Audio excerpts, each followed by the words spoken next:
Well, I'm glad to be here. You know, any questions you have about anything that I'm doing, ask. If I don't know, I'll make something up. But it's kind of cool me coming here and doing this clinic. I was here last year, but the first horseshoeing clinic I ever did was right here in Mansfield Park, and I think it was 1998. With Lee Green was the clinician. That's kind of what got me started in all this. But you know, if there's anything specific you want to work on, modifications any of you are having trouble with, ask me, we'll do it. But I think I'm just going to go through all the modifications, you know, for certification. But one of the things I like to talk about, I mean, everybody always separates certification from actual horseshoeing or horseshoeing contests from horseshoeing, and it's not really different. I mean, horseshoeing contests have taught me more about horseshoeing than anything else. Every time I talk to an excellent competitor, some of the best there is, it's all about the horse. Fitting that shoe for the horse, making that shoe for the horse. And every time I've walked up with a shoe that didn't do well and asked the judge, and they're like, well, that doesn't even really fit a horse. That shoe doesn't accommodate the horse. That's the #1 thing I've always been told every time I've asked a judge. So it is horseshoeing, and certification modifications are horseshoeing. So I mean, rather than think about I want certification so I can put that on my name, it's about just good horseshoeing and going out and using the right modification on the right horse. I mean, people ask me how I fit a horse. I don't know how I'm going to fit it until I see it. On my perimeter fit, I might set it back. I might fit it with a lot of length. I might fit it really tight. Depends where the horse lives, what he does, what his conformation is. I mean, I don't know how I'm going to fit a horse till I see it. So it's not really having one style or one method, it's shoeing the horse. I mean, we're going to make all these shoes, whatever modification we do for the horse. You know, trying to put a foot in them. Horses have right and left feet. They need to be fit with right and left feet. You know, that I believe in that. And it's a hind foot. Nearly every hind foot I've ever shot, if you draw a center line through the center of the frog out the toe, there's more hoof length around the outside than the inside. I'm going to put that in my shoe, and I'm going to build the shoe that way. And I think if you learn to fit feet that way, your hind feet will fit so much easier, so much nicer. They'll nail up better, and you won't have so much splitting of the hoof wall when you nail because it actually fits. You have to fit the white line to nail it correctly. If you have a lot of hoof wall splitting and falling off, you're probably not fitting the foot. You're not nailing it in the white line. My outside, when I start the square toe, I'm going to start the outside a little bit further up into the toe to give me that length for the outside, and the inside I'm going to start it a little further in. So that will make my nail holes racked, but I think it's better and more beneficial to the horse to fit that foot. That's the way I like to do it. Another way you can do it is just grind the inside shorter and fit it, and then your toenails won't be racked, but either way works just fine.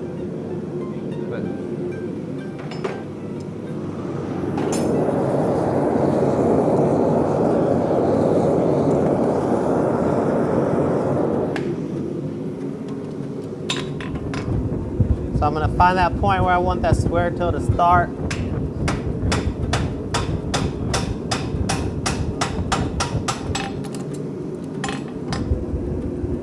Find that point on the inside. Always hitting off the horn of the anvil.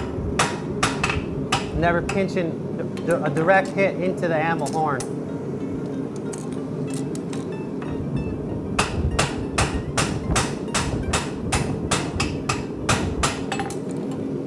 And then you have to straighten this.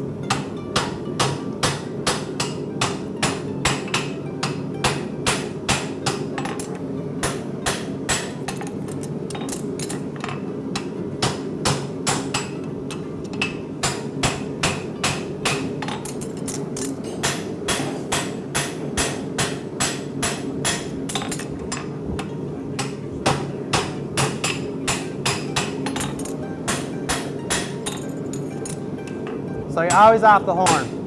not directly into the horn, so you're not pinching your stock thickness. And you can see I got that little extra length on the outside.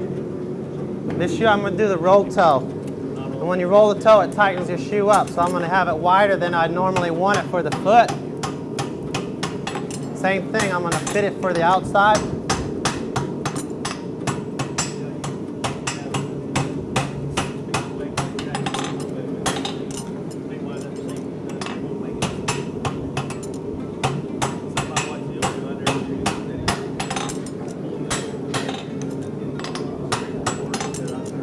Go from toenail to toenail.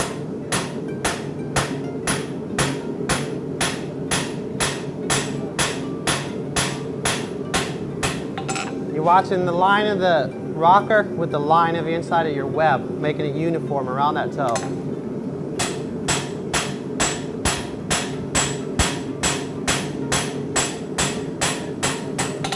So you see how I started out wider and it just tightened the shoe up and came where I'm going to fit that foot.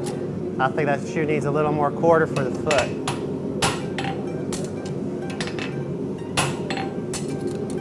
And then you can clean it up here.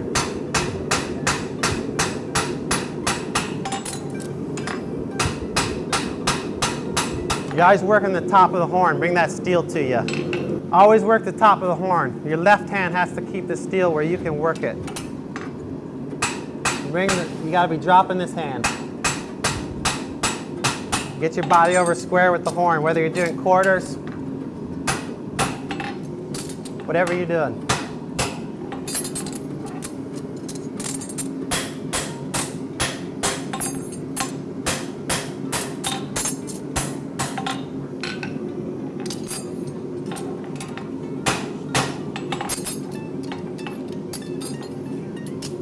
So it's the same deal.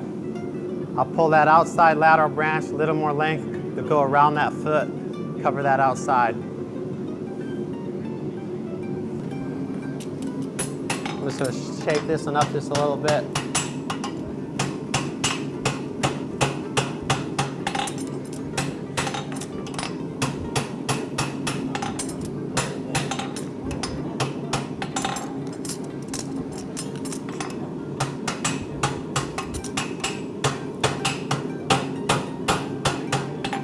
You can even sweeten safely inside up with your hammer if you want to.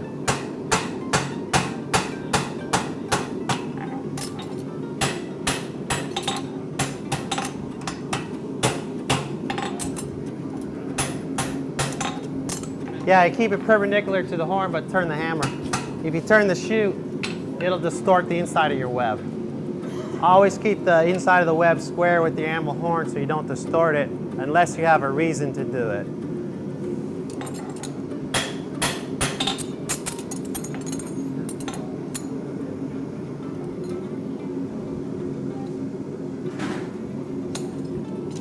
So it's the same with that shape. The outside comes out and around, it'll fit that outside of that hind foot. Inside tighter and shorter. As far as the contest goes on these keg shoes, probably what's going to win is the nail holes because everyone trashes the nail holes. So have a good stamp. Make your nails fit. If you mess those nails up with your square toe, just repunch them.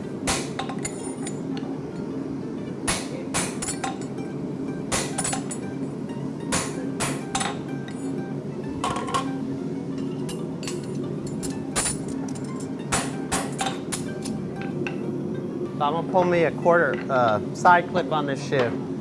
So the side clip will be between the second and third nail. Hang you over maybe 1/8 of an inch.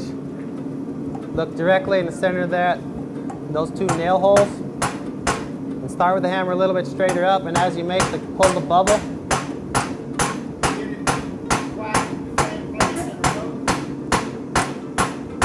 that's the goal.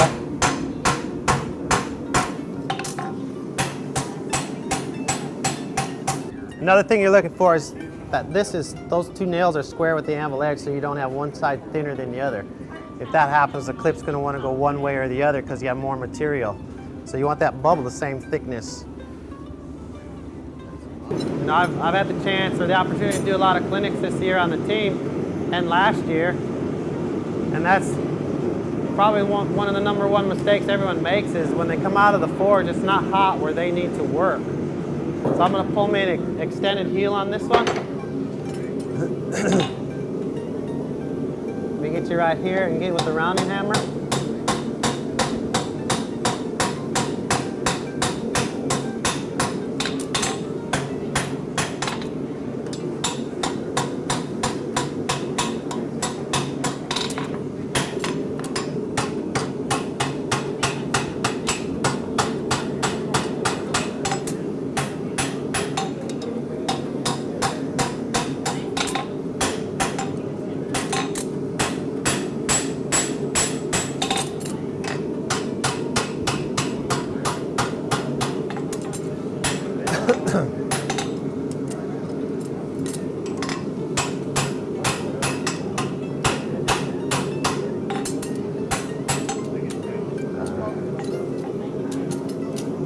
That's one way to make it to make an extended heel. And when you're hitting this, you got to make sure you keep lifting your left hand, so you keep this inner web flat on the anvil.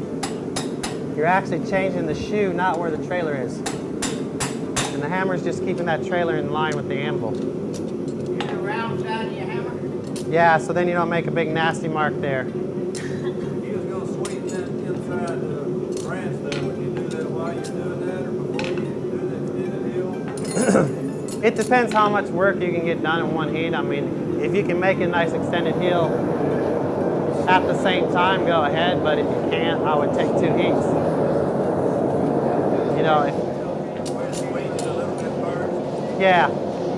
Actually, you know that you can do that when you clean this branch up too.